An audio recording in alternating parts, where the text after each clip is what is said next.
And I'm gonna make copies for, everybody. I'll call this meeting of the council to order. I'm going to ask Councilman Jared Bellard to lead us in the prayer and Councilman Jay Castillo to lead us in the pledge. Lord, you have trusted us as stewards of this parish. Please guide our hearts as we make decisions. We seek you first in all that we do. May we always be mindful of our service. Amen. Amen. Pledge allegiance To the flag of the United States of America and to the republic for which it stands, one nation, under God, indivisible, with liberty and justice for all.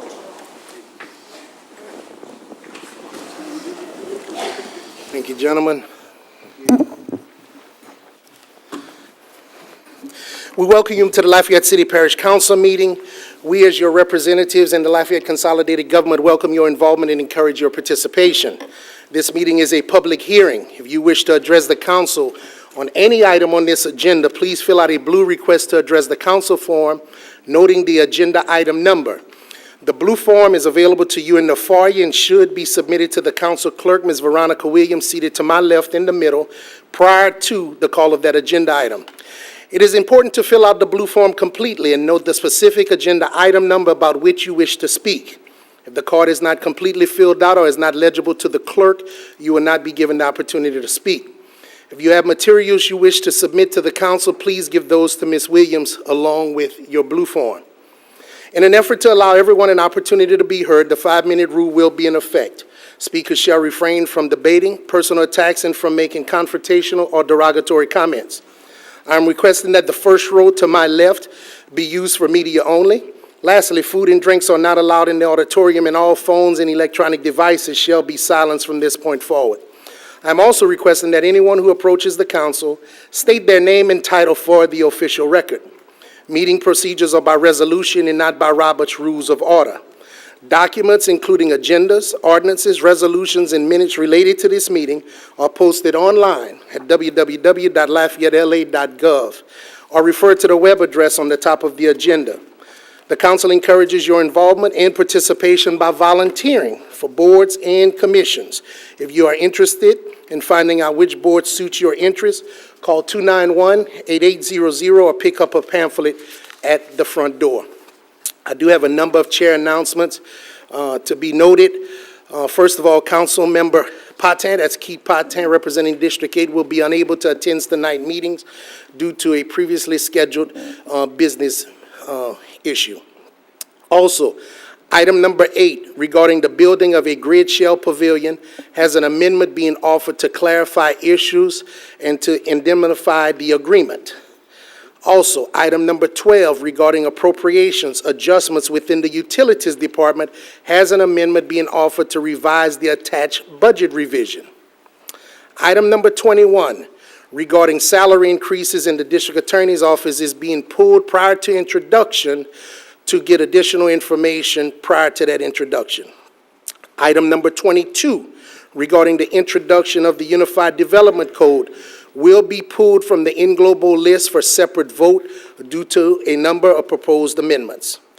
Item number 26, regarding an intergovernmental agreement with DOTD for mowing, litter, and trash collection, is being pulled prior to introduction per the request of Public Works. It will be resubmitted at a later date. I would like to wish Jared Bellard, council member from District 5, a happy birthday, which he celebrates on April the 26th. Happy birthday, Mr. Bellard. Thank you, sir. In addition to that, I would like to do the proclamation first, Madam Clerk, before the special acknowledgement. Today we are celebrating Red and White Day with the Lafayette Alumni Chapter of Delta Sigma Theta Sorority Incorporated, and there's a proclamation. We're going to ask those ladies to please step forward. You could have this podium here to my right as I read this proclamation.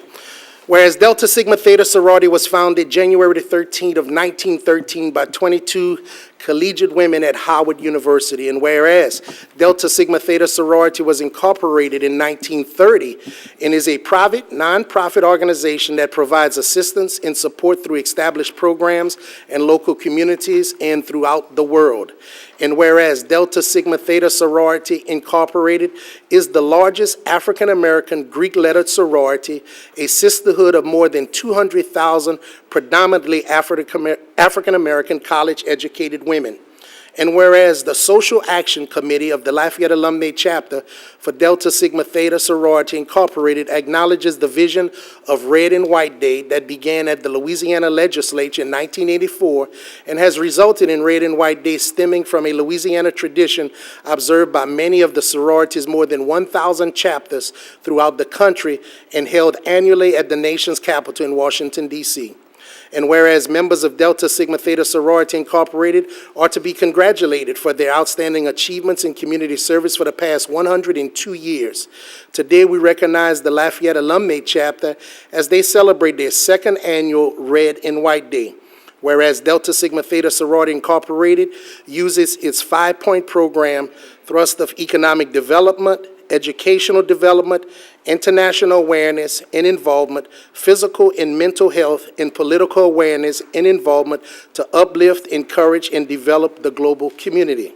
Therefore, I, Kenneth Boudreau, Chairman of the Lafayette City Parish Council of the Lafayette Consolidated Government, in conjunction with the entire Lafayette City Parish Council, congratulate members on their outstanding achievements and contributions to the City of Lafayette, and do hereby proclaim this 21st day of April 2015 as the Lafayette Alumni Chapter of Delta Sigma Theta Sorority Incorporated Second Annual Red and White Day, signed by yours truly and sealed by one of your own, Clerk Veronica Williams.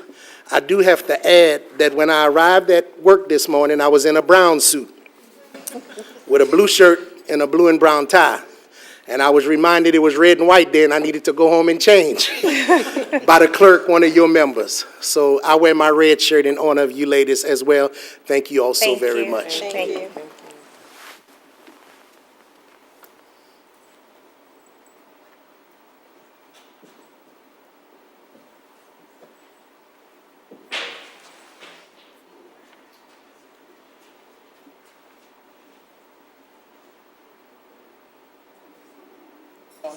Okay, come on, Aisha.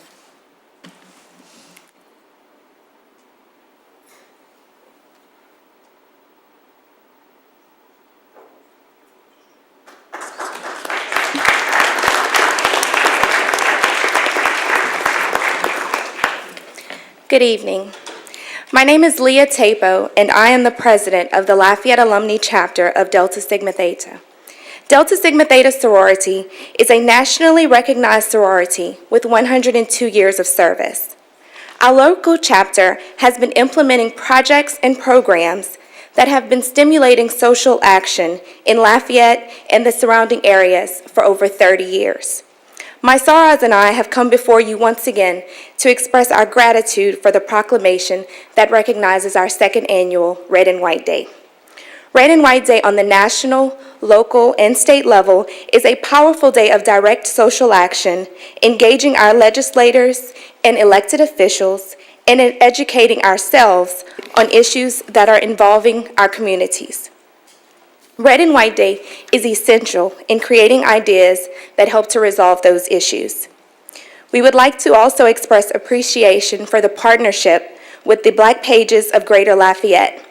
Our own soror, Veronica Williams, the clerk of the council, and Sean Williams, the small business coordinator, were fundamental in helping us complete the 16th edition. Our chapter looks forward to continuing the legacy of service in the Acadiana area. Thank you. Thank you.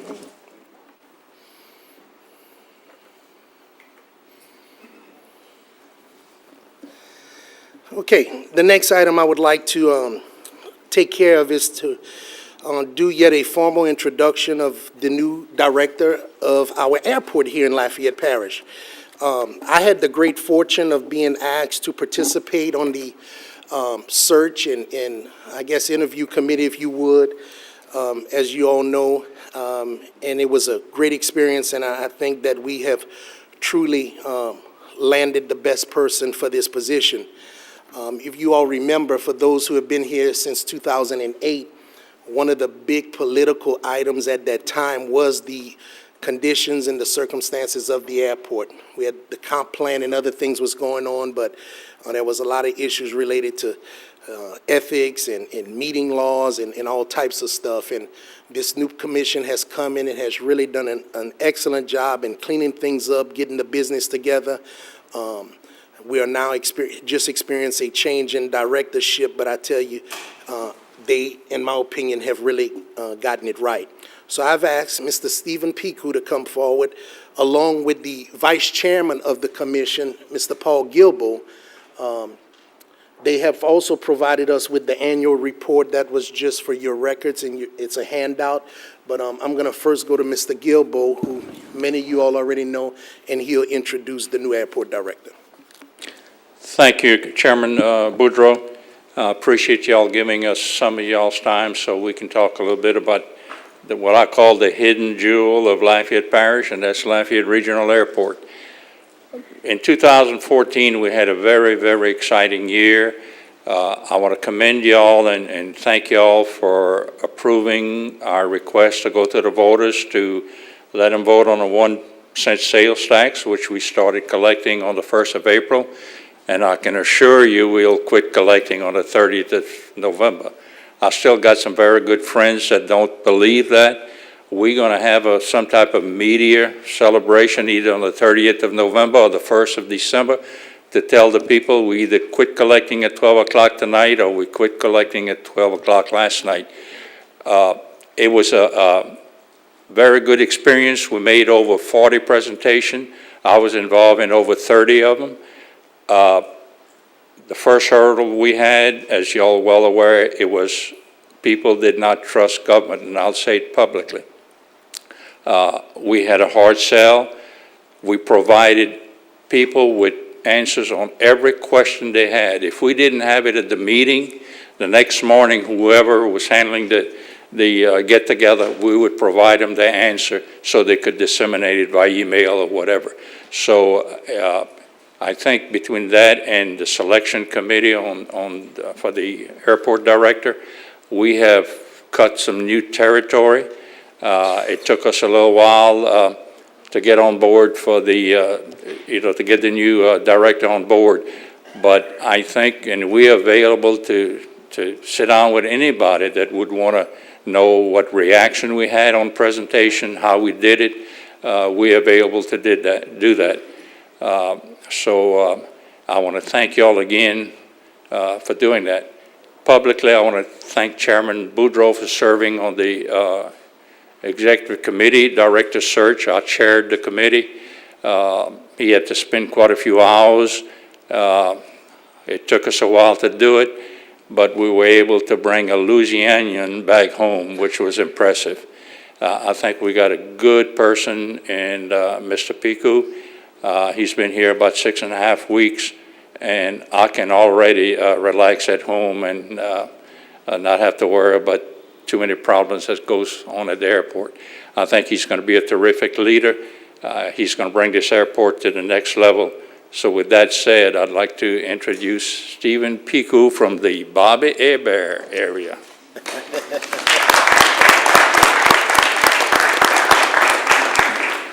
Thank you, Mr. Gilbo. Mr. Chairman, thank you and members of the council, thanks for having us here tonight. As Mr. Gilbo indicated, my name's Stephen Piku. I'm from Cutoff, Louisiana. I was raised there. Graduated from South Lafourche High School, went to Louisiana Tech, graduated from there, and then did 5 years at airport operations in New Orleans International, about 7 years at Albuquerque International as in various designs, building the new terminal at Albuquerque International.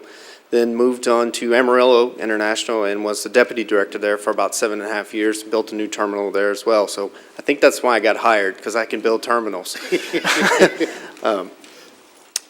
As Mr. Gilbo said, this is a regional airport, and we seek regional input. We service a large area. We have a large catchment, and so we are looking for input. I've invited each public meeting I've been to, I've invited everyone. If you're in the area and you want to talk about the airport, come on by. if I'm available, we'll sit down and talk, and if I'm not, somebody will get me out of a meeting. We'll discuss what's going on at the airport. If you have questions of what's going on in the airport, feel free to give us a call. In front of you, there is the annual report from the airport. The airport has another successful year behind it, and we look for more successful years. We're still continuing to grow and continue to look for other opportunities inside the airport for diversifying our revenue streams and not relying so heavily on our airline traffic for revenue, maybe diversifying in concessionaires, lease agreements, rental cars, things like that. So look for your input and your assistance as we grow this airport together. So please, anytime that you're in the area, feel free to come by. Thank you. Thank you, Stephen, and thank you for coming by.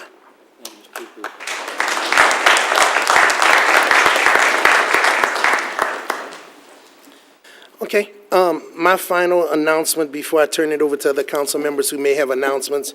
Of course, everybody up here knows that I'm in my second term as a chairman, and I'm going to add something new to the meeting that I will be offering, and it's for our constituents. Many people are familiar with the idea of did you know? You start off a question, did you know? Well, I'm going to start something off called You Should Know. I find that there are many calls that come to our office of things that people sometimes are amazed by. So we'll never cover everything, but I think if we put a few little tidbits out, it could be beneficial. So I'm going to cover two tonight. Two You Should Knows. The first is as it relates to street signs. If you have a green colored street sign, this means your streets are maintained as public streets through the Public Works Department. Your street sign, if you have blue street signs, they are designated as private and are indicated with the PVT emblem on it. You as the homeowner on that street are responsible for the upkeep, including potholes and resurfacing. For information on your street, call the Planning Department at Planning, Zoning, and Development 291-8000 or 291-8002. For private development residents, you should check with your homeowners association. The second you should know that I'm going to cover today is as it relates to potholes. You should know. Large or small, potholes should be reported. If you pass one up anywhere in town, please report it as soon as possible. Why? If you hit a pothole and do damage to your automobile and it has not been reported to this government properly, you as the driver of that auto will be responsible for your own repairs. However, if the pothole has been previously reported to the Public Works Department and it gets to our Risk Management Department at LCG, and that pothole, you didn't engage that pothole, the damages can be incurred by the government to pay, as the Public Works Department did not repair it in a timely manner. So you can avoid the pothole yourself, but if your child runs into that same pothole and damages their rim, if it hadn't been reported, you're going to be responsible for those repairs. That's something that you should know. What's the timeline? Timeline on? The reporting to repairs. 24 hours? No, there is, the question is, what is the timeline on reporting to repair? There is no timeline on that. If you report it today, that doesn't mean it's going to get repaired tomorrow. But if you report it today and once the report becomes official, if you get in an incident anytime after that before it gets repaired, the liability then comes back to us. The problem is there are many out there, our employees don't see everything, so everything is not known. So you need to have a record of having reported it. Now, when it gets repaired, it'll go into the regular repair work orders and things of that nature. But if it goes unreported, you're kind of out of luck. You should know that. And Mr. Boudreaux? Yes, ma'am. And should someone wish to report a pothole, they can call Public Works Dispatcher, and that number is 291-8517. Thank you very much. Okay. Now we're going to move to council announcements. Mr. Stanley, did you want to hold? Yes, sir. Very quickly on that topic. You can also report online, and I think Mr. Hebert will tell you that the government, according to case law, is allowed a reasonable amount of time to repair. If we get a report at 2 o'clock in the morning and somebody gets damages at 9 o'clock the next morning, that potentially is not a reasonable amount of time for Public Works to process that request and get a crew out to repair. So just because it's reported, if there's damage, it doesn't mean that the claim would be paid. Right. It's whether we have received the information and Public Works has a reasonable amount of time to repair, but I would defer to legal Right. counsel to make sure I'm I correct. could even agree with you on that one. Yeah, reasonable is Good with that, absolutely Mr. correct. Mr. Hebert? That's pretty close. All right. Okay. Mr. Bertrand, council announcements. I just want to remind everyone, and this is another you should know, this week is Festival International Week, and festival kicks off on Wednesday, and if you're not aware of it, you may be under a rock. But I also want to remind you that we will have visitors from all over the world here for the next week, and you are all ambassadors for the city of and parish of Lafayette while Festival International is going on. We want you to have a good time. We all will do our best to have a good time.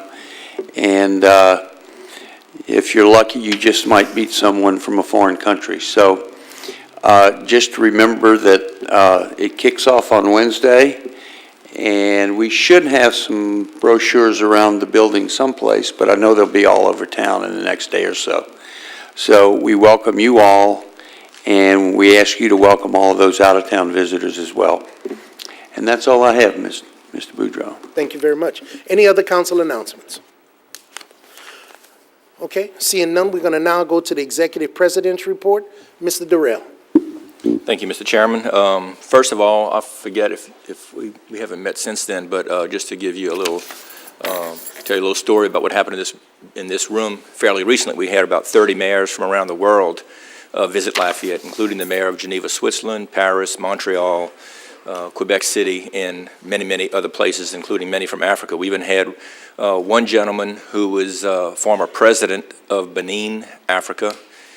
He's moved up now. He's now the mayor of the capital city in Benin, and he's also on the World Bank board. So some pretty neat people here in Lafayette, and I guess the reason I tell you that is the mayor of Paris had an assistant with her as well as a deputy mayor, and they could not tell us enough times how they had never, ever had an experience like they had here in Lafayette.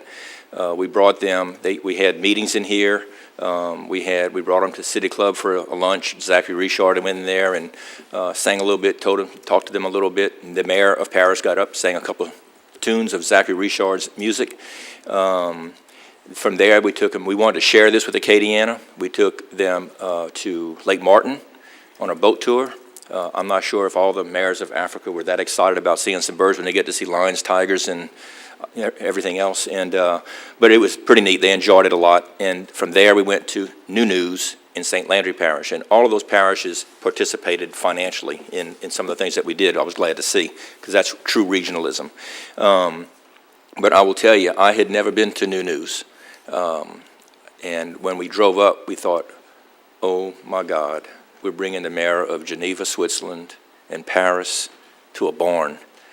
And I've been to those meetings before. Lafayette is, by the way, the only city in the United States that is a member of that organization.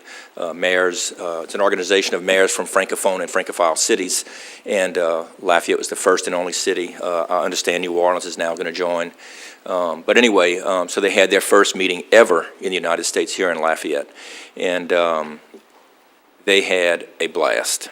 I've been to those meetings before where that night would have been formal, all the little wine glasses, very, very formal, everything nice.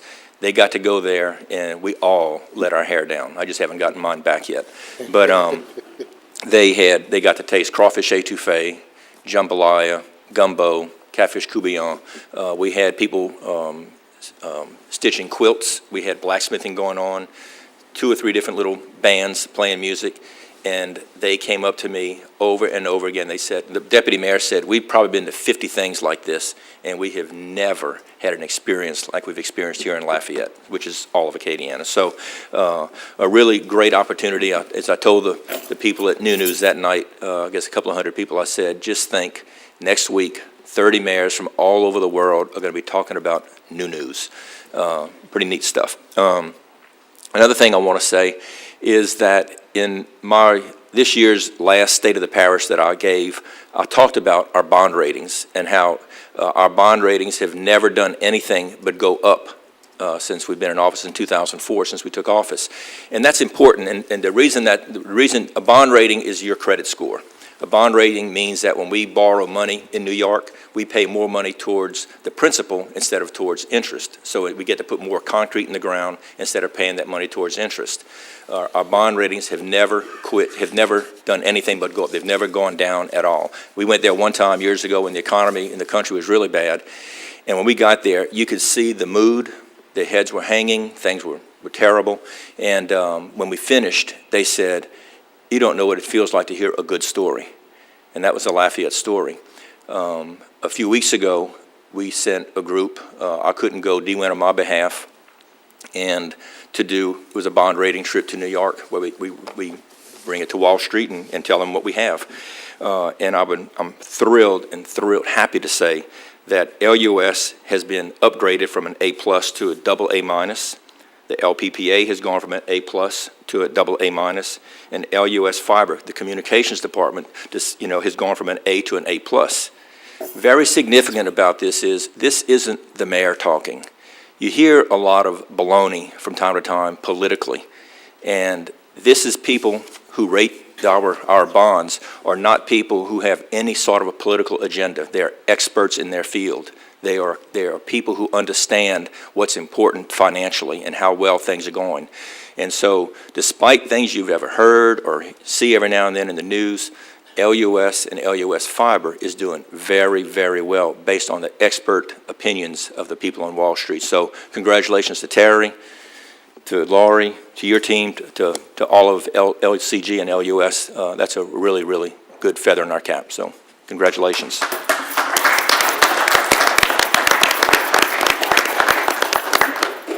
From time to time, we hear, I don't know if y'all do it, I get complaints. Do y'all ever get any complaints about anything? A few. A few.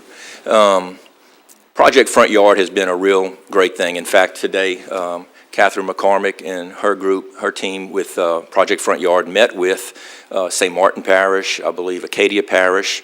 Other parishes are jumping on board and taking advantage of this program. And it's brought a lot of awareness. Well, I had a friend that came and contacted us, wanted to come talk. Rob, why don't you come on up? Rob Davis, and talked about something that's a pet peeve of his, and it's something we've all heard about from time to time, and that is people blowing, individuals as well as companies blowing grass clippings into the street.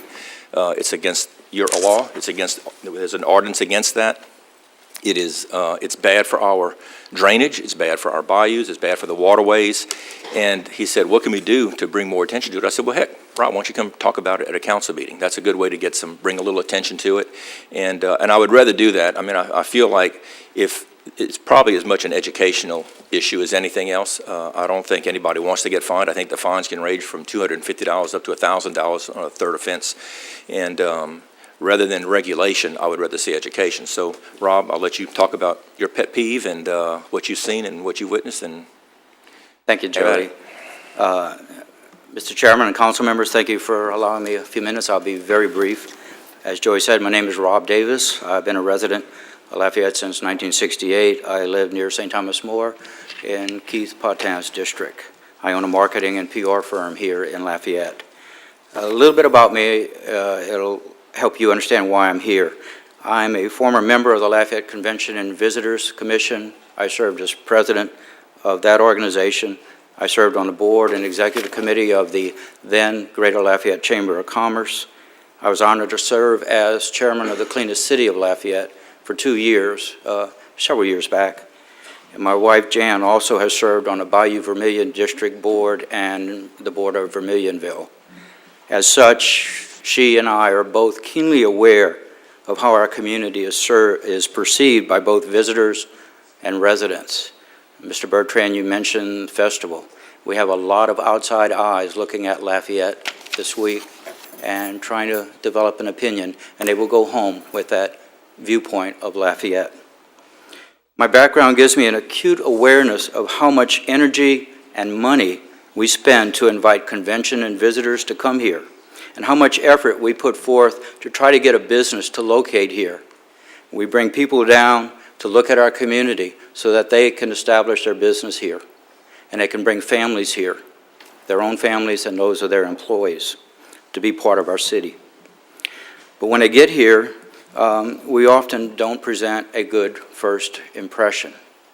The project Front Yard touched me, got my attention, but it also made me look at what we're doing to Lafayette. Across Lafayette, it is a daily reality on almost every artery in our community and in our neighborhoods. Private lawn services, residents of homes, they cut their grass and they blow it in the street along with leaves, cups, trash, anything you can think of. It doesn't get picked up. It goes into our streets. I did pass around some photographs. There's a DVD with an actual video of what I'm talking about, and just a few photographs. The photographs are also on that DVD for your viewing at your convenience. All of those were taken in the last 4 weeks in and around Lafayette. You can be your own judge once you look at those. Recently on College Saloon, I was stopped at a traffic light with 4 vehicles ahead of me, just watching traffic. And 2 gentlemen with blowers walked up to the sidewalk and blew everything that they had cut and chopped and didn't want onto the cars and laughed about it the whole time. They were having a good time. If you are a visitor to Lafayette and you were sitting at that intersection, you did not have a very good first impression.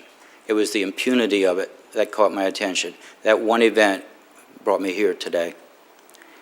The problem is this, and in the scheme of our city, this is very minor. As Joey said, it can be perceived as a pet peeve. It certainly is, but I live here. And I know the value of presenting our best foot forward. But think about this. That yard waste, it goes into the street or the sidewalks. It's an immediate hazard to motorcyclists, bicyclists, pedestrians. Some of it ends up on the sidewalks where people have to walk. It is not picked up. It is left there for cars to blow it off the road, or, as we had last week, the rains wash it away. And then it's gone into our drains where it floods, causes flooding. And it ultimately ends up in the Vermilion River where we have to pick up all of the waste. It is an environmental hazard. You have laws on the books prohibiting this. As Joey said, it's there. You have fines. I am not a believer in big government and more regulations, but those laws are totally being ignored. They are not being enforced. Perhaps the enforcement isn't tough enough, but I think the main thing is people just don't care. The lawn service, the homeowners, they don't care. So I'm before you because I do care about Lafayette. I care about the first impression that our visitors, our festival visitors, will have of our city. Again, these photos, some of those were taken this weekend, and this will be happening throughout the festival. So our visitors will see what you're seeing in those photographs.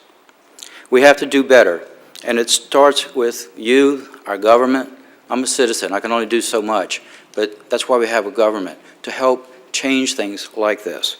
So tomorrow, as you move around Lafayette, as you drive, and you certainly will, when you go through Johnson Street, Ambassador, College Saloon, Marsh Street, or your own neighborhood, look around. Take a look and see what's left out there for somebody else to either pick up or the winds and the rain to take away and dump in our river. A great asset. This happens all year long, fall, summer, winter. It never stops falling. It never stops ending up in the streets. So I thank you for your time and in letting me just help to call this to your attention. It's all that I can do, but I hope that you will look around and see what is going on in Lafayette and help make us more than just a very happy place to live, but be that place that puts out the best first impression. Thank you very much. Joey, thank you. Thank you, Ron. Thank you very much, Rob. Appreciate it. Again, I think chances are the majority do follow the rules, but that small minority still adds up to a lot. So thank you. Thank you. Thank you. I agree with your assessment of what's going on, and I've seen it. And you're right, it starts with us, and there are things on the books. And I guess this is almost a confession. I actually saw some of our employees who because our street sweepers are down, were not able to pick up the trimmings, and they stay out in the roadway. So I think that one thing is that this government, we need to make a commitment to become 100% efficient in that area. And hopefully that will carry into our communities for the business owners, the lawn companies, the residential people who are maintaining their properties. And hopefully, like Project Front Yard and some of these other initiatives, it'll just, gain traction and everybody will just buy into it. But I think we can do better. I think we have to do it in our individual lives. But I think as a government, that's one thing that we could do, is make sure that our trimmers, our cutters are doing everything appropriately and setting the right example. So thank you for your presentation. Thank you for that. Thank you. Thank you, Rob. I think I'll take advantage of this opportunity to call Kevin Blanchard. Kevin in here? Yep. You want to come just give us, while we have this kind of topic, give us a little update?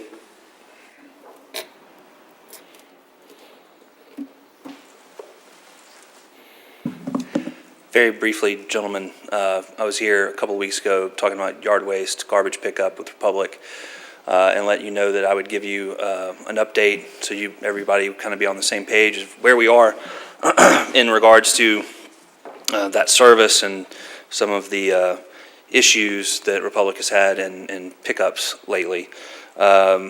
We have seen the volume of calls start to taper off.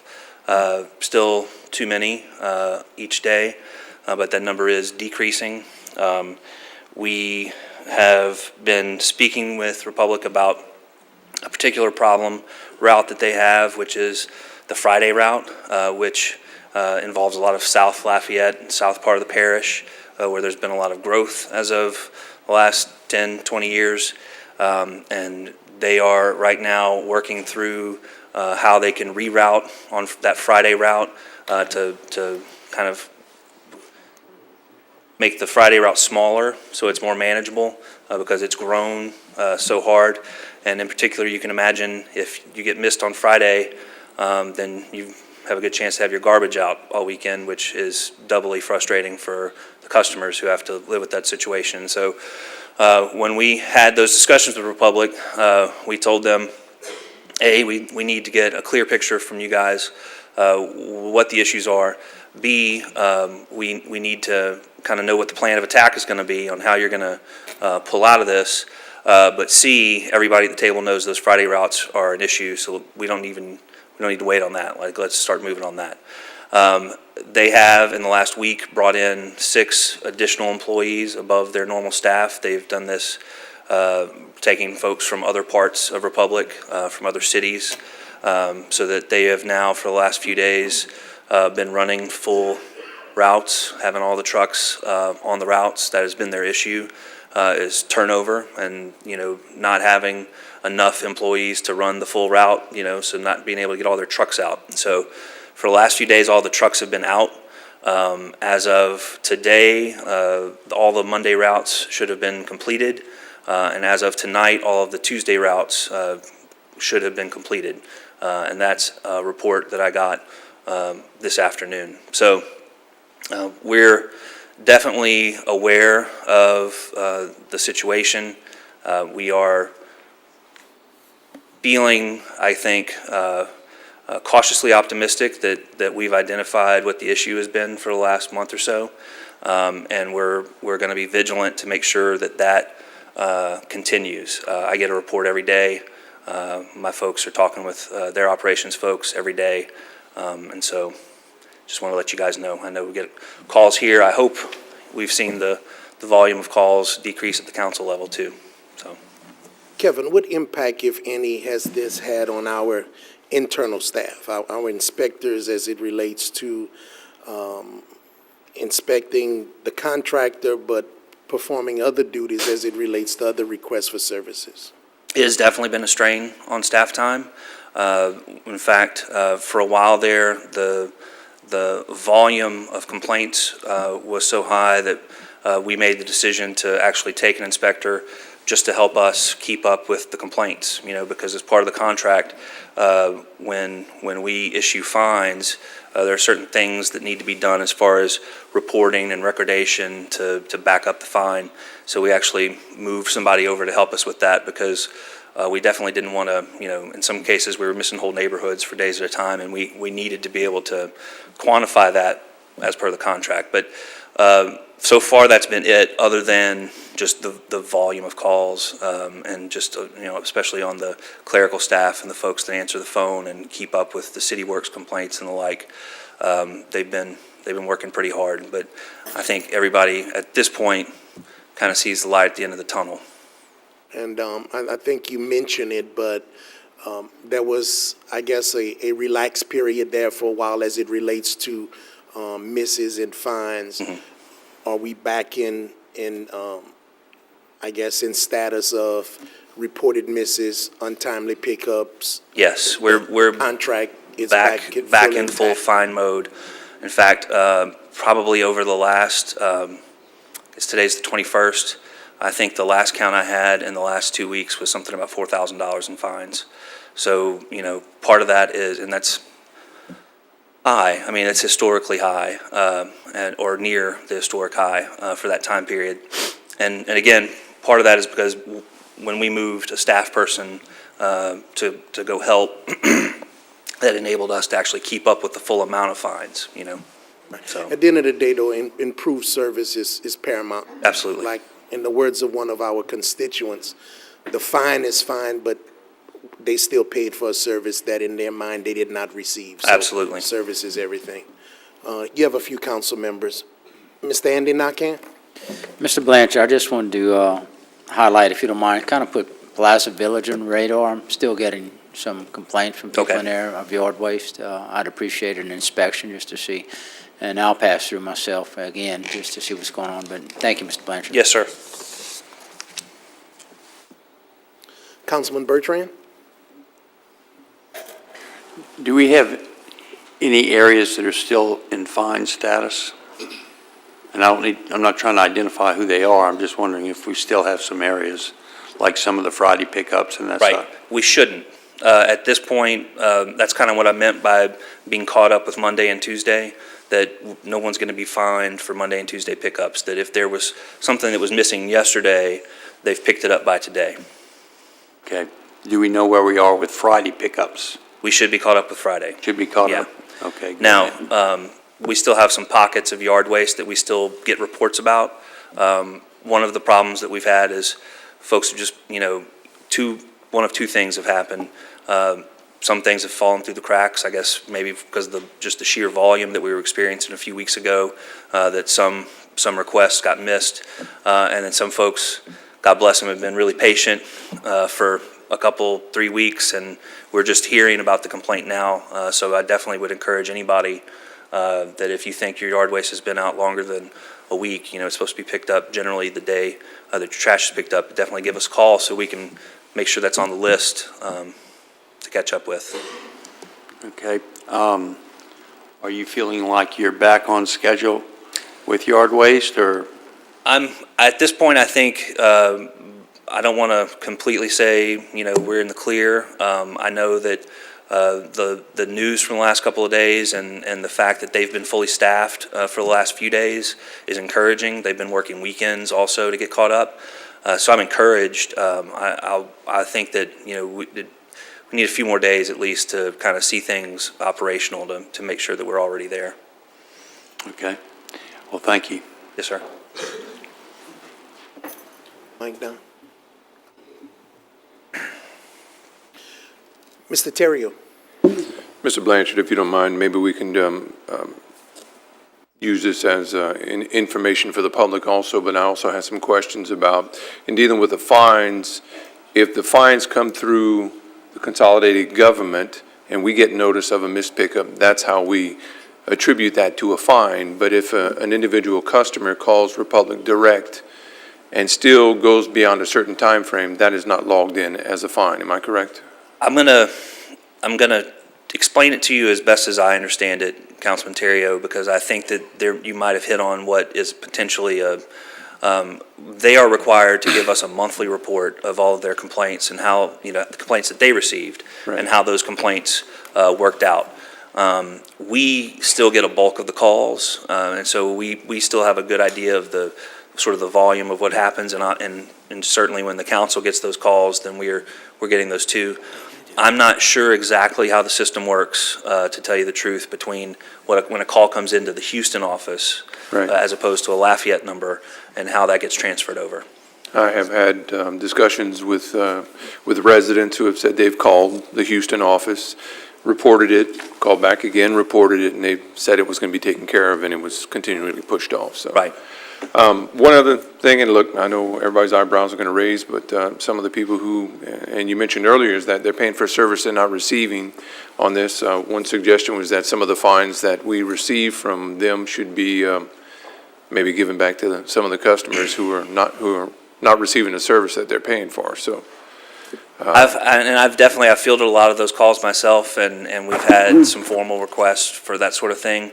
I've asked legal actually to tell us what our actual sort of options are. I think that historically, when they've looked at this before, we are fairly limited in what we're able to do in that regard, which is why, it's really important that we're doing everything we can to capture all the fines possible, just to make sure that there is some additional sort of push to make sure that the service is being improved. But I've definitely gotten those calls as well. Well, thank you. And one final thing, and I know if you don't mind share with the council, if you can get, when you do get a report that Republic provides to you showing their calls for missed pickups, if you could share that information with the council. When Absolutely. You do, we'd appreciate it. Yes, sir. Thank you, Mr. Blanchard. That's all I have, sir. Thank you. Mr. Kevin Nakan. Mr. Blanchard, would it be fair to say prior to Project Front Yard that Republic Services probably hasn't been fined that amount of money? I can't actually say that, only because when we discussed the level of fines that they've actually accumulated after Project Front Yard, there have been instances in the past where they've gotten this high. Not recently, obviously, but I just wanted to find out if I'm all for Project Front Yard. I just wanted to know if, when you combine Project Front Yard and what it details, I wouldn't say it's fair to put it all on Republic or all on Project Front Yard. I think it's got to be a combination of trying to get Project Front Yard off the ground, and in return, it is delaying Republic Services from doing their job. And that was certainly, absolutely, in March. That was definitely the problem in early March, those first couple of weeks.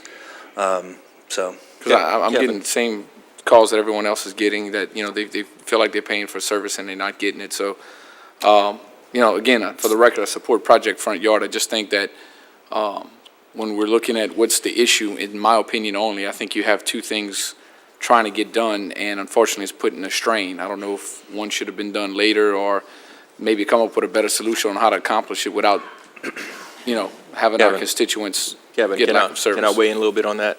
Because I want to make sure you understand. First of all, this is a small component. This was almost an afterthought for Project Front Yard. Project Front Yard is much, much bigger than this extra little cleanup thing that they came, Republic, with the best of intentions, came and said, we'd like to do a little extra for our contribution to Project Front Yard. And they did. But one thing I found very interesting that I saw recently was the amount of waste that was picked up 2 years ago, the same time period, the amount of waste picked up last year, the same time period, and the amount of waste picked up this year at the same time period, and it's negligible. I mean, it's very little difference in it, right? So while I did sort of took the blame for a lot, I told people, I said, look, this was an initiative that we did. I'll take all the blame. When I saw the amount of waste that was picked up, I said, wait a second, it hasn't been that dramatic. I believe that the problems they're having, and I will tell you, I talked to other mayors, many are having these problems, different companies, different towns. I mean, it's not unique to us, and it was like that after Katrina. It's not a unique issue to us, but it's still our problem. And, but it is, I think, a problem that we would have had despite if we had not even done Project Front Yard and had not added this component to it, you know, as like I said, the best of intentions to give the people of Lafayette a little bit more opportunity to get rid of trash. I expected, you know, my impression from the initial calls was that they must used to be getting slammed. Well, when I saw what they're picking up, it's not that much different than any other year. So I think it was a problem that was brewing anyway, and it was something that would have happened anyway. And I think, quite frankly, I think Project Front Yard became somewhat of a convenient excuse. Okay, I understand. I just wanted Yeah. to, you know, get a better grasp as far as for what's going on and some of the feedback I'm getting, you know, regardless of Project Front Yard, you're right, there has been repeat customers and constituents that are still not getting their trash picked up, whether it's they're in a dead end or a cul-de-sac, but just like to see it all kind of get back on step and get our constituents taken care of, you know. I would too. Okay, thank you, that's all I have. Yes, sir. Mr. Durrell, could you hit your button, please? Because this is your discussion item. Your mic is going to stay hot, but it'll help me clear this board. You want me to cancel? Yes, sir. Okay, great, but your mic is still on. Councilman Bellard. Yes, I agree with Councilman Nakam, because on my 8 years of almost 8 years, 7 on being on this council, I've never had so many calls that our council staff had to field. Mr. Durrell, you weren't at our meeting last time, but once again, it put a burden on our council staff. Whether if it was coincidence or not, it's just not acceptable. And when you say that it's not just unique to us, obviously it is, because I've never gotten flooded with people in the calls that I've gotten before the previous 7 years. So I agree with Councilman Nakam, let's just get it fixed. I think that everybody wants the same result. And what I want is to stop having people say, hey, I'm paying for this, you know, am I going to get refunded? You know, we're paying for a service, we're not getting it. When's it going to go back to normal? So I think our main goal with everyone on here is just to get it back to normal and not, oh, they're going to pick up Wednesday's trash, they should be picking up on Thursday. No, let's pick it up on Wednesday. And I shared this with Mr. Blanchard, and I think we're going in the right direction. But I think we really need to understand that I kind of agree with my constituents when they call me and they've been missed for a week, or the information we're getting is, well, they're going to get you on Wednesday. Well, they don't get them till Friday. And I know everyone was cleaning up at the same time, but the constituents and the people that we represent that put us up here deserve to get the service that they pay for. And that should be the primary focus. Thank you, Mr. Chair. That's all I have. Good idea. Thank you. And thank you, Kevin. Thank you, sir.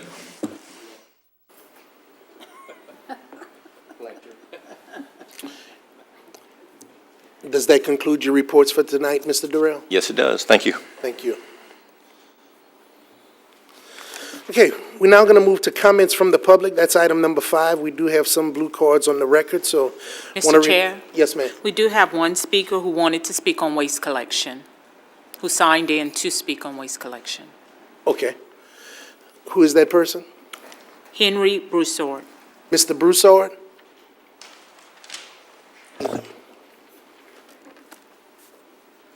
My name is Henry Broussard, and I live at 502 Dutton Drive, which is one council district, and I also own property on 100 Block Avenue, which is in a different council district.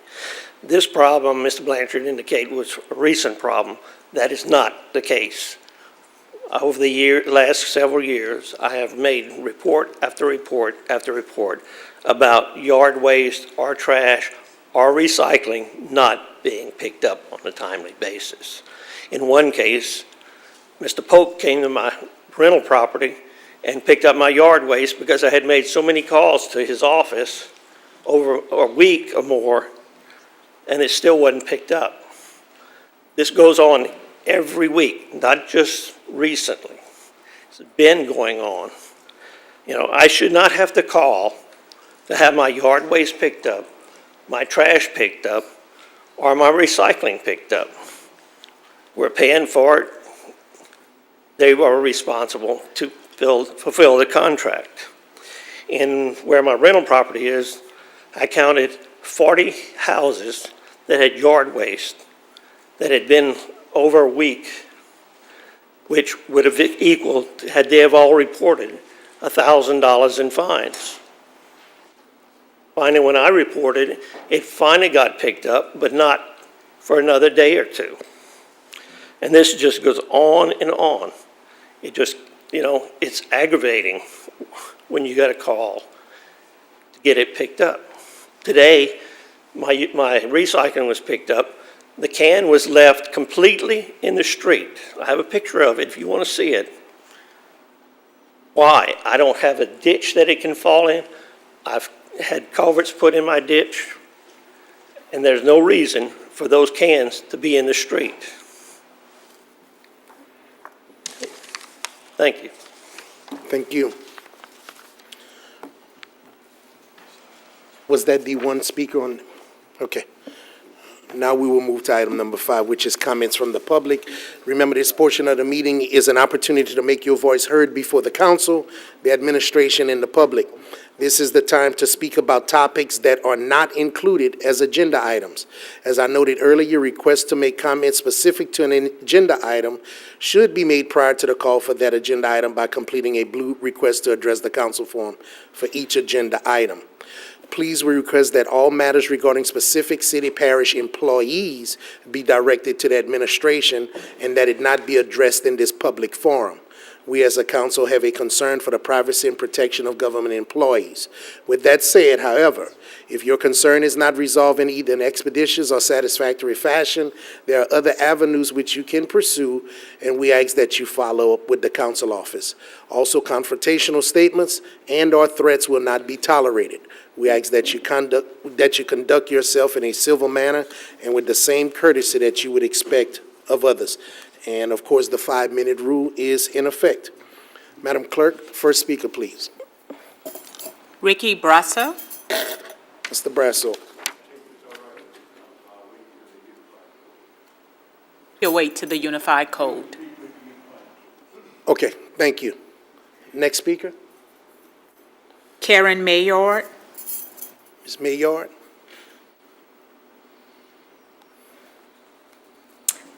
Good evening. My name is Karen Mayord, and I'm here to address a specific topic that, but before I do that, I'd like to make a comment.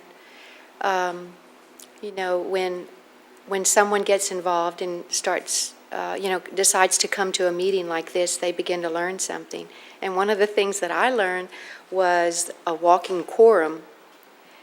And I learned that if I'm interested in contacting the council members, I'm limited by phone, only being able to contact 4 council members by phone on one specific topic. Well, that really threw me off guard. It discouraged me. And it didn't seem, as, Chairman Boudreaux, you just commented about, courtesy and manners. It didn't seem like I was, being given the right courtesy. And I'm going to try to express myself just a little bit. There was a time where I did some volunteer work for Meals on Wheels.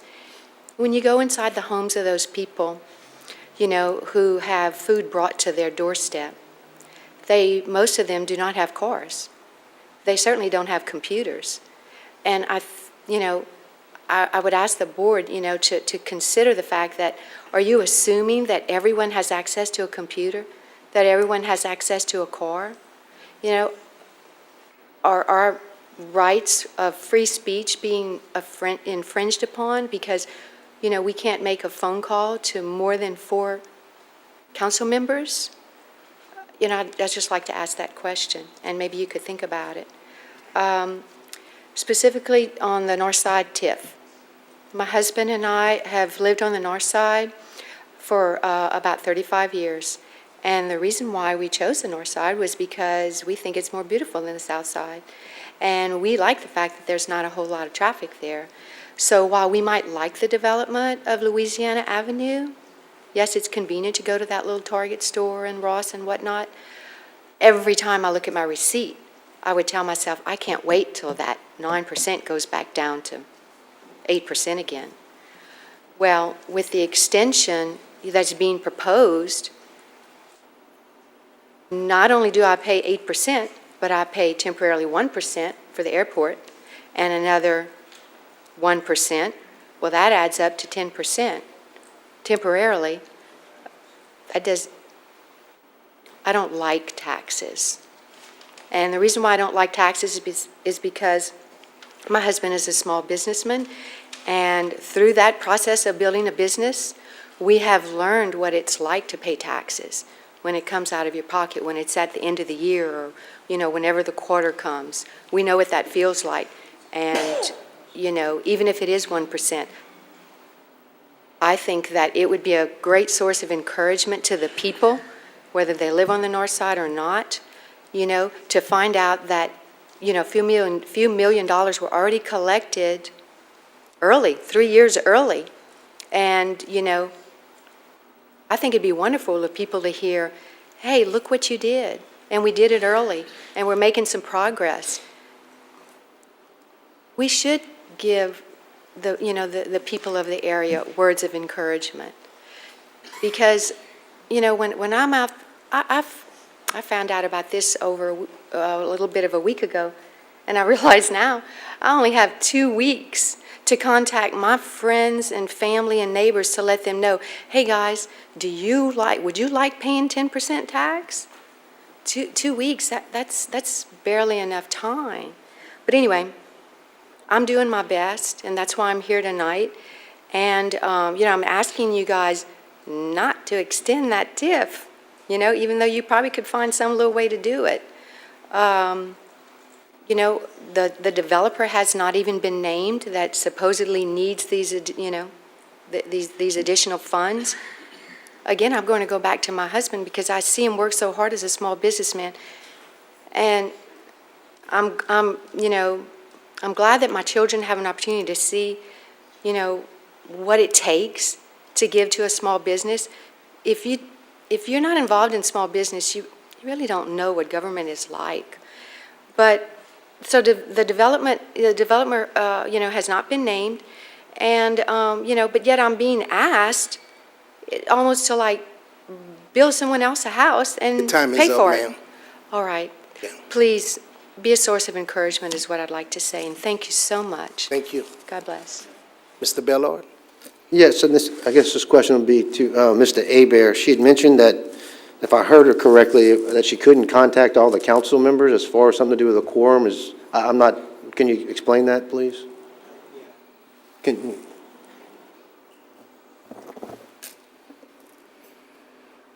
It might be a misunderstanding or a misapplication of the term walking quorum, because there is such a thing, and the problem is that it's not a very well-defined concept, and in Louisiana, it only comes out of a couple of cases and a number of attorney general's opinions. But the idea is that a public body cannot avoid doing its business in public by doing its business individually, where everyone deliberates on a matter that normally you would deliberate on out here in public, but you do it individually or in small groups less than a quorum, so that you don't have to do it out here in a public meeting.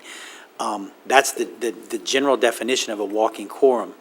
As I said, it's not a very well-defined concept. The clearest application of it is when less than a quorum of a public body goes off and discusses a matter that they're going to vote on, and then they come out and it's basically a predetermined decision, and the public debate and the public meeting is basically a formality.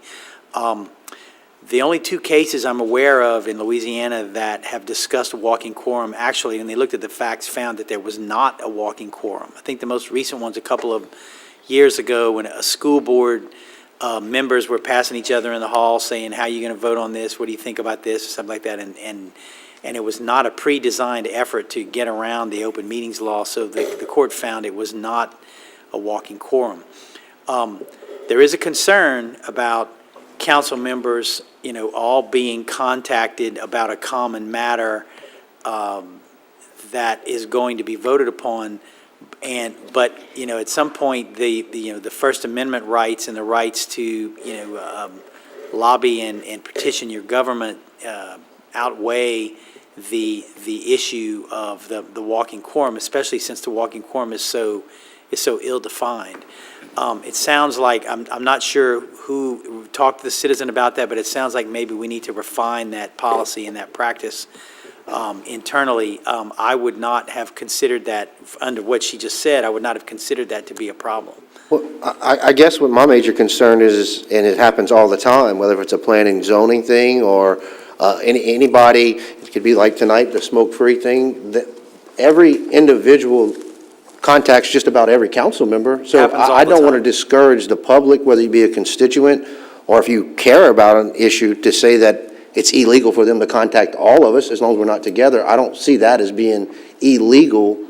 I'm not an attorney, but I do not want to discourage anyone to say they cannot contact all 9 of us, including Mr. Durrell, to where that's illegal. And I think that's what she was saying, that she's discouraged because someone, I don't know who, and I have no idea, but I want the viewing public to know and understand, if y'all have a problem, whether we're voting on something or not, please contact your council members, because we all vote as a parish. I don't think that's illegal, and that's what I'm asking you. Is that illegal? No, I would agree with that, but I think it's something that we obviously need to look at again and refine whatever the internal policy is about that, because it was not intended to prohibit those kinds of contacts. Well, like, what about an email? Because we get, one person will send blast emails. What's the difference between an email and a phone call? I'm just...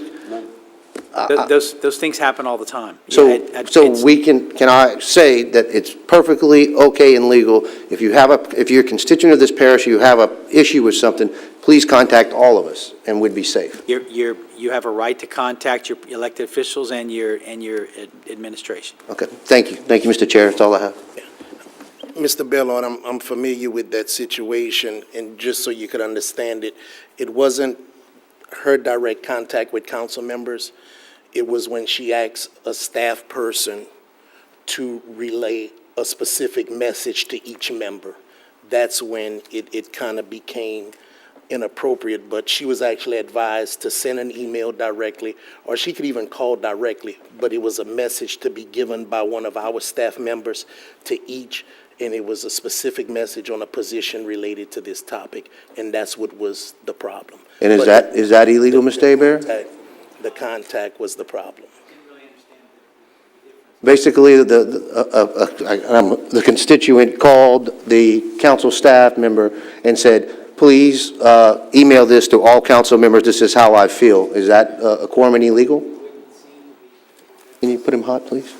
It wouldn't seem to be, but I mean, I don't want to engage in a number of hypothetical what-ifs, and because I think it's something that we need to look at and just refine the policy in more detail.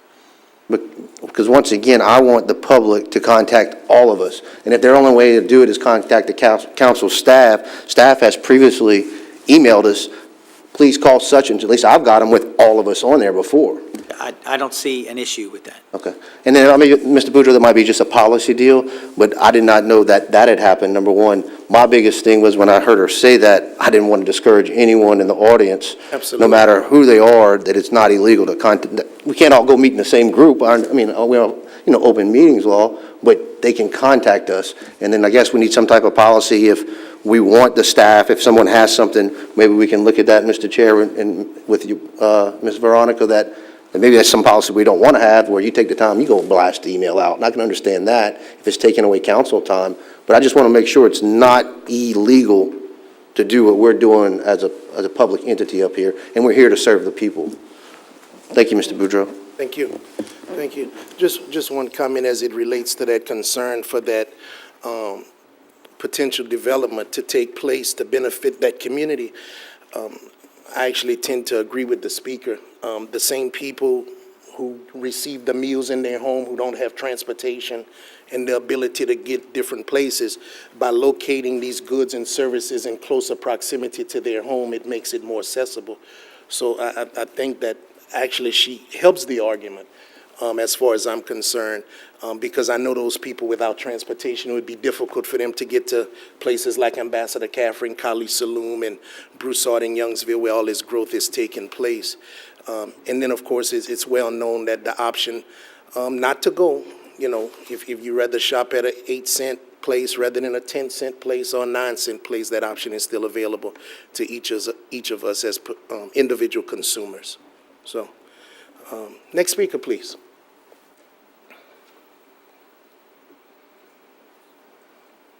Renee Stansberry. I apologize. I had switched the page back from Mr. Bellard to get hot. Before Ms. Stansberry come up, Mr. Bertrand was up and Mr. Nakane. So let's go to Mr. Bertrand first. Mr. Bertrand?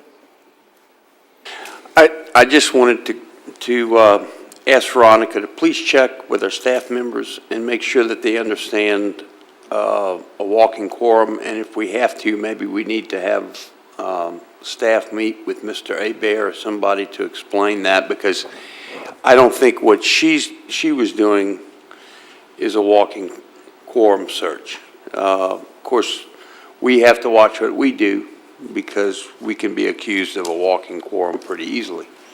And I think the walking quorum is more often dealing with us as a body than it is with Mrs. Maillard and others as a constituent. Right. And if I may provide clarification, I know prior to my appointment, the staff, the previous clerk held a meeting with legal, and it might have not even been Mike, but they do, and I'll pull the script. They were provided with a script to say when someone calls. Now, what the particular issue is, I don't recall, but they still do have the script as it relates to a walking quorum. So this was provided to them prior to my appointment. So we'll get it clear. Okay, can I get a copy of that? Sure, And, yes, sir. Thanks. Mr. Kevin Nakane? As a constituent brought up a question, I just want some clarification on the airport tax. Did it apply to all TIFs, or was TIFs excluded?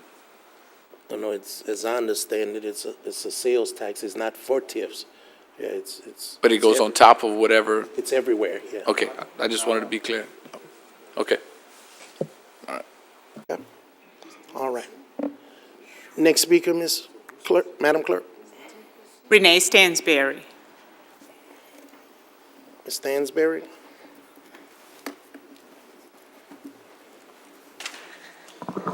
Make sure my mic is right this time.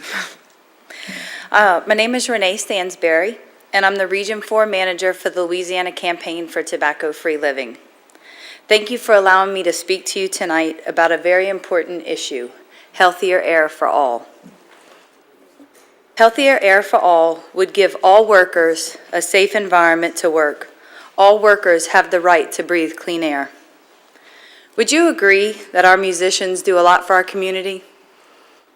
They bring tourism to our area to hear our wonderful, one-of-a-kind music. And if there's a family disaster or someone's sick and they need to raise funds, who do we look to? Our musicians. We ask them to support our families, our community, but when is it time that we help and support them? You may be saying, well, others donate of their time too, such as doctors, lawyers, dentists, all for good projects. And they do. But they all have the opportunity to breathe clean air at work. But not our musicians, our bartenders, or our patrons. They are not afforded the same right that we all have to breathe clean air at work. Tonight, some of our musicians who support our cause can't be here because they're at a benefit. Many of our musicians don't have health insurance through their workplaces like we do. So what do they do when they're sick with a respiratory infection from secondhand smoke exposure? According to the 2006 Surgeon General's report, The Health Consequences of Involuntary Exposure to Tobacco Smoke, people who work in bars and gaming facilities are exposed to 300 to 600% more secondhand smoke than any other type of employee. I think we all know what involuntary means, not done by choice. It's not their choice to breathe in the secondhand smoke. I stand before you here tonight and I ask you to do the right thing. I ask you to give them the same protection that each of us get to enjoy each and every day. I ask you to create healthier air for all, for our patrons, our workers, and our musicians. You will hear from a few other supporters here tonight, and I ask you to listen attentively to what they are saying and sharing with you here tonight. Thank you for your time and your support. Next speaker, please. Patty Carter. Ms. Carter.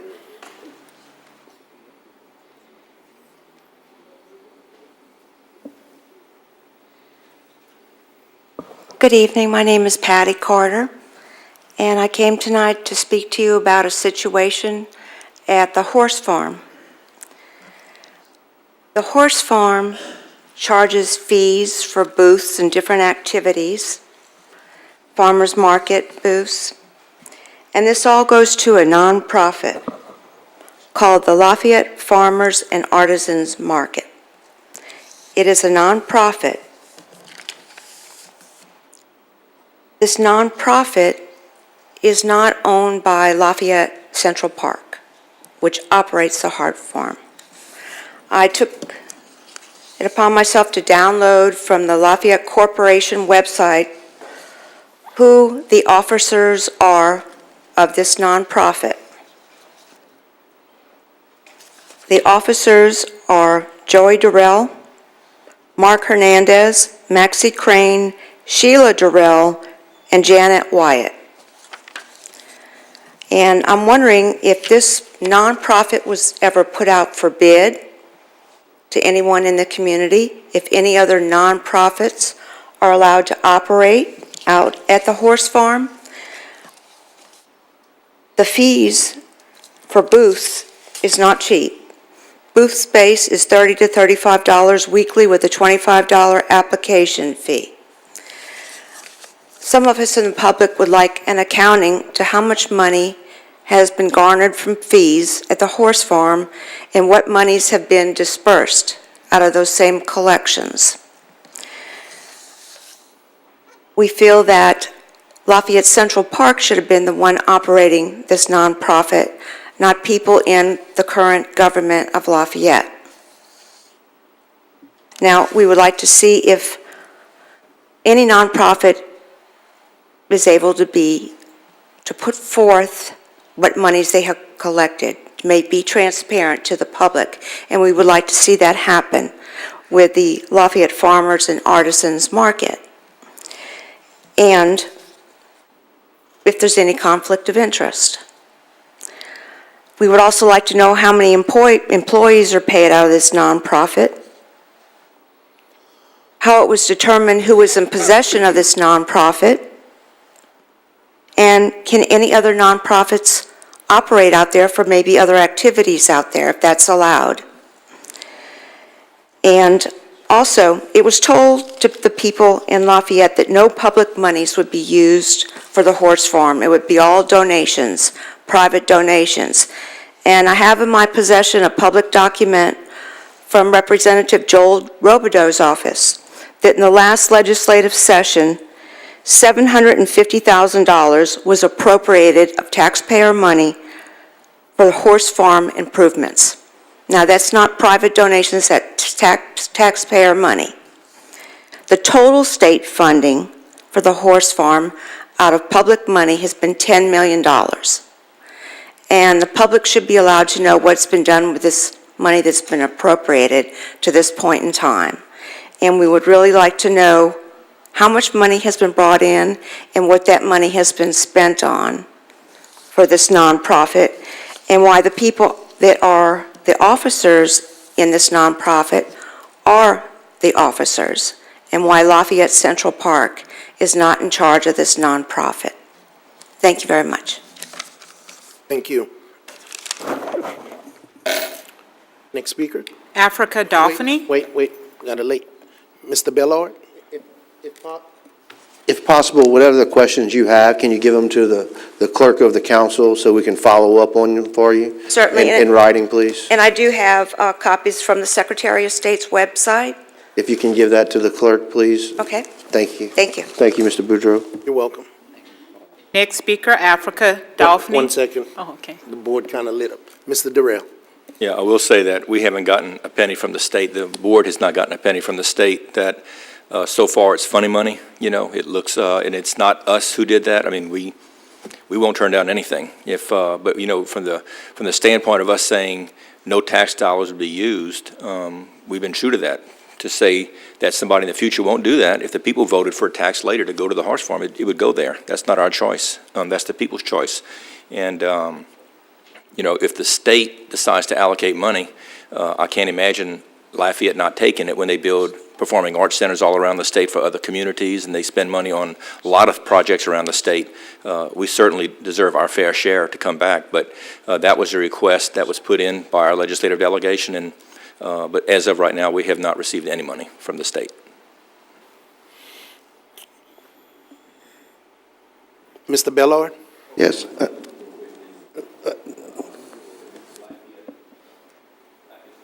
Has not taken over the horse farm yet. They don't take it over until they are ready for construction, which right now the anticipated date is sometime about this time next year. And at that point, the lease goes into effect. So they don't operate. The nonprofit is like nonprofits that operate downtown and parks over there. It's just, if you have something you want to do, contact us and we'll see if it's appropriate for the park. You know, I don't think you've been turned down for anything, have you? No, there's been requests. Let's not have any discussion from the floor, if you don't mind. Certainly, please contact Mr. Durrell's office if you have a request, since the operation is still under this government through that nonprofit. And I think Mr. Bellard asked that you submit questions to the clerk that he may be able to follow up on. Okay. Mr. Bellard? Yeah, Mr. Durrell, I have a quick question. What she was saying, that you're the president of the nonprofit, that's true? So that whoever wants to do anything at the horse farm has to go through your nonprofit? What's the process? Contact my office, and you know, if it's something that's appropriate, we'll talk about it. So what does the nonprofit do then? Does it collect fees? It is, oh yeah, it's a farmer's market. They've done it downtown as well, at the And parks downtown. are you the president as the city parish president of that, or as an individual? An individual. Okay. Thank you. That's all I have, Mr. Boudreau. Thank you. Okay. Next speaker now. Africa Dolphiny. Dolphiny?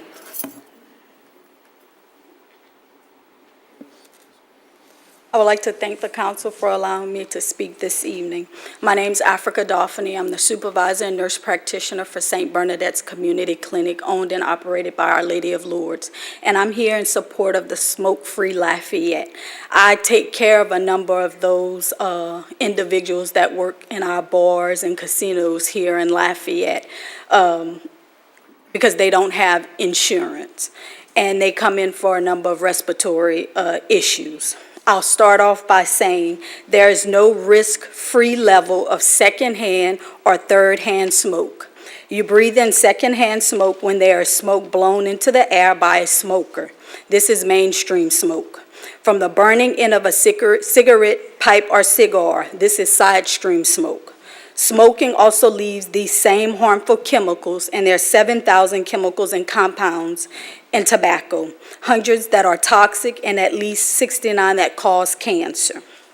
They're left in hair, fabric, furniture, and toys, which is referred to as third-hand smoke. Breathing 30 minutes of secondhand smoke has the same effect as smoking a cigarette yourself. Research suggests that nicotine may be as addictive as heroin, cocaine, or alcohol. It has been found that harmful effects of secondhand and third-hand smoke can happen in as little as 5 minutes of exposure. Health effects of secondhand and third-hand smoke can lead to lung cancer, lung diseases such as COPD and emphysema, heart disease and heart attacks, breast cancer, leukemia, breathing problems like coughing, wheezing, and shortness of breath, other cancers of the head, neck, and throat as well, lung infections like bronchitis and pneumonia, asthma with frequent and severe attacks, bad ear infections.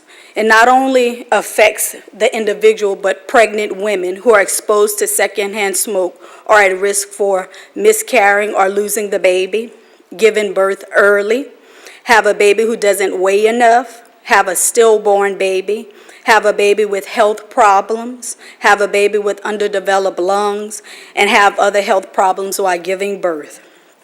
Exposure to secondhand smoke increases a non-smoker's risk of heart disease by as much as 60%. Service industry employees and entertainers who work at bars and breathe more secondhand smoke than any other type of employee and have many of the same illnesses as smokers. Secondhand smoke can damage a musician's vocal cords permanently, which can cost them his or her career. Smokers miss 7 to 10 days of work more than non-smokers. Smoking costs Louisiana almost $1.5 billion in health care costs every year. Smoke-free workplaces create healthier employees who are in turn more productive, more reliable, and less expensive to insure. Consider this when it comes up. Smoke-free Lafayette. Thank you so much. Thank you. Next speaker, please. Marty Christian. It's Christian.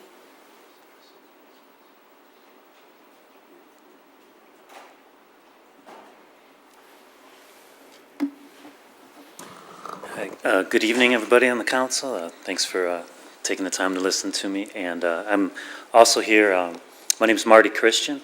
I'm a musician and an educator here in Lafayette. And I'm also here to speak in favor of the idea of a smoke-free Lafayette. I make my living with my voice.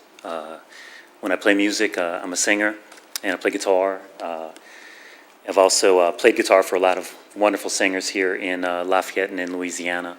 And also now, through the last 4 years, I've been a teacher. I've been very proud to be a teacher here in Lafayette for the French immersion program. Je parle français. I've been speaking French since 1990, and I also was a smoker up until 2000. I found that I couldn't sing the songs the way I wanted to sing. I'm a big fan of Otis Redding and many soul singers, and I strive to go towards a great voice, and it's the voices of the Cajun and Zydeco singers that brought me here originally from Cleveland, Ohio. It's been a long journey. I was in Texas before I came here, and I've been a resident here since 2005. And they told me that there was a chance to live in a city where I could not only be proud of the culture and the music here, but also be proud of the way they respect the musicians. And I already think there's a lot of respect here for music. There's no doubt. And I think this would be another level. It would be a whole nother thing, and it would be something revolutionary to say that we're going to look at something that in the 50s was cool, in the 60s was cool, in the 70s was cool. It's always been cool to smoke. I smoked when I was a kid. I smoked for a long time. But I've been smoke-free for 15 years, except when I perform. And when I perform, a lot of times I get my guitar and I start to sing, and I know if I'm in a smoky room, I have to change. I'm not going to hit those Otis Redding songs. I might go a little closer towards Muddy Waters and Howlin' Wolf, which is fine.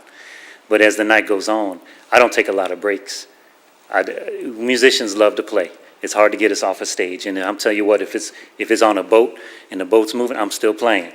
You know, if the smoke's coming in, I'm going to keep playing. I just, we love our music. But give us a chance to maybe go a little bit past some of the musicians I've lost in the last 10 years. We're just 60, 62 years old. They're no longer with us. And they were musicians most of their whole lives. And that may not seem like a young age to you, but I'm seeing a lot of people around that age of 60. I'm really worried about their health that are musicians. And I'd love to see a lot more go further into their career. And I often don't think of myself, but hopefully for me, this will be something that will change the way I see music and the way I see my ability to perform and also to be able to teach. And in the day, and I'll just leave you with this, thinking of the future. I just left my classroom today. And after my class was over, we have a music club on Tuesdays, and we all sing and we perform and we write songs, all in French. We have a little washboard. And a lot of these kids are 10, 11 years old. They're just learning music for the first time. And to think of how much love they have for music, and they get a lot of that from me and from the festival in the Lafayette, and to say that I'm not going to come out and say, hey, can we not have them have to be around smoke their whole life too? You know, for me not to do that would be dishonest to them as well. So I know that you guys are going to consider this very seriously, and I appreciate your time. Thank you very much. Thank you. Next speaker, please. Rose Hoffman Cormier.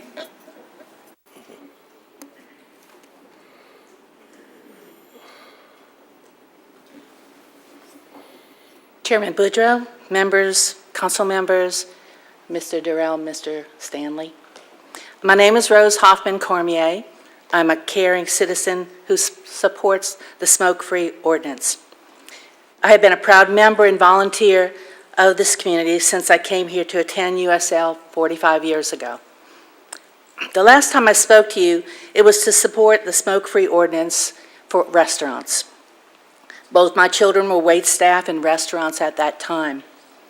I also spoke of my father, who had been a smoker for many years. And he quit, but not early enough. He was diagnosed with emphysema and had to have an oxygen tank with him at all times.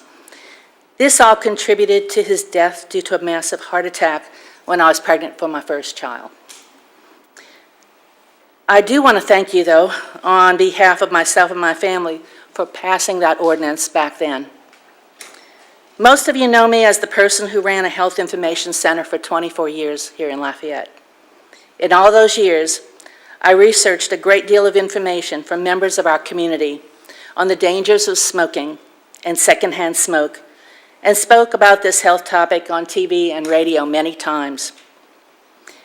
In doing so, I learned a great deal about the dangers of secondhand smoke.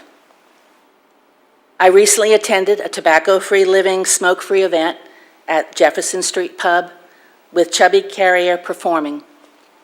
It was wonderful not to get burned by a cigarette while on a dance floor, not breathing in smoke, or smelling like smoke when I left an event. But most importantly, it's not just about me or you. It's about our musicians, our greatest community assets.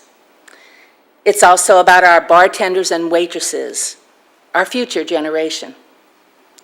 We need to protect them from the harmful effects of secondhand smoke in bars and clubs. Yes, we all have the right to smoke, but we also have the right to breathe. Smokers can go outside to smoke at any time. Musicians, bartenders, waitresses, they can't go outside to breathe. I sincerely ask for your support. Please consider passing the smoke-free ordinance that will be presented on May 5th. Thank you very much for your time. Thank you. Next speaker, please. Troy Kennedy. Kennedy.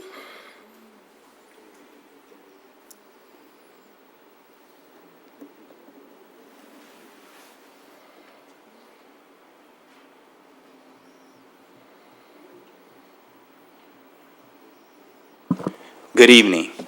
My name is Troy Kennedy. I'm a regional coordinator with Southern University Ag Center. I work with the communities of color, which is an extension part of the Southern University Ag Center. Basically, my job is to provide awareness and education about the harmful uses of tobacco in our community. And I'm here to also support the smoke-free Lafayette. And specifically, we target the African American community. Now, out of all the deaths as far as car accidents, with other different drugs, tobacco is the #1 killer for all African Americans. Over 47,000 African Americans die every year due to tobacco-related illnesses. And those illnesses that are affecting our African American community is your heart diseases, your strokes, and of course your cancers. And as you know, among African American women, heart disease is the #1 killer for them.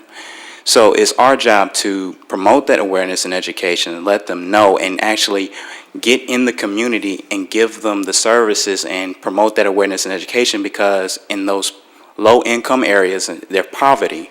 So we go out there in those communities to give them the access to the resources that are needed so they can know about this material because it's so important to them. And so that's why I'm here. I want you to also support that same ordinance as well. That's going to be passed on May 5th. Thank you. Thank you. Next speaker, please. Darren Benjamin. Benjamin? Jan, Mr. Benjamin. I thought I saw him walk out into the hallway. Okay, next speaker. Jan Swift.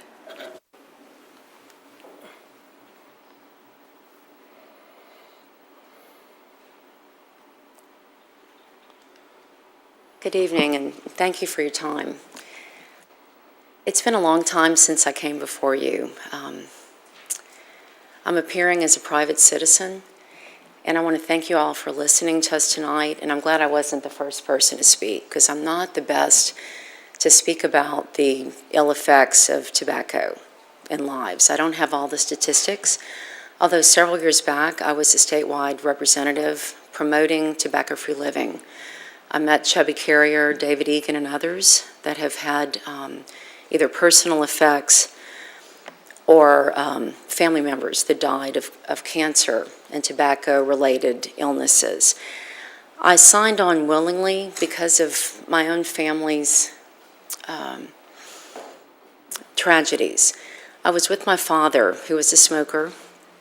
He had tobacco-related illnesses that were talked about. He was a stroke victim, and I was with him when his legs were amputated. I was the family caretaker, and I can't tell you what it's like to be with someone when their limbs are amputated.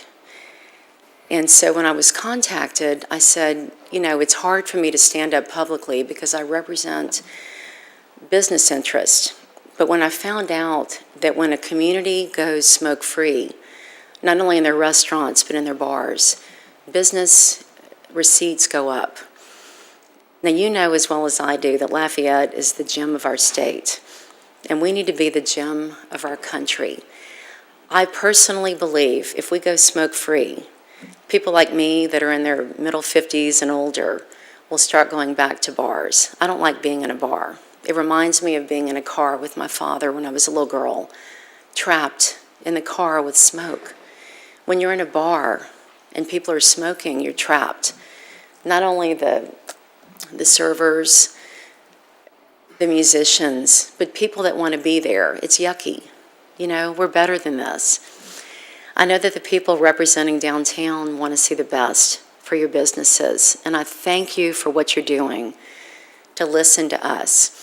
Before I came, I spoke to my 23-year-old daughter, whose name is Taylor Swift, and she is trying to give up smoking. She doesn't smoke at home. She doesn't smoke around her friends. But when they go out, it's really cool to smoke. And she said, Mom, I've got to tell you, we all love to go downtown. But if the bars were smoke-free, it would be a much cooler place. We'd still go. We would have just as much fun. We'd spend just as much money. But it would be a cool place. And think about it, all of you, when you travel. If you go to Fort Worth, Texas, if you go to South Florida, if you go to Portland, Oregon, other cities where there is no smoke in bars or restaurants, it's a wonderful place. We have that here. Honestly, I want to implore you to please consider this ordinance. Thank you for listening to me go blah, blah, blah. But I'm not just speaking for myself. I think I'm speaking for a lot of people out here that represent downtown, that represent business, and that want to see Lafayette shine. We are so much better than we're acting right now. And downtown Lafayette is the shining star. It's the core of our city. And I really believe that by passing this ordinance, you'll look back a year or two from now and you'll say, why didn't we do this 5 years ago? So thank you for listening to me. I'm Jan Swift. I'm here as a private citizen. And in closing, I want to thank you all for what you do. I know you give a lot of time for us, and you're not paid enough for what you do, but I appreciate you, and we all appreciate what you're doing to make our city great. Thank you. Thank you. Next speaker, please. She was the final speaker. Okay. Thank you very much.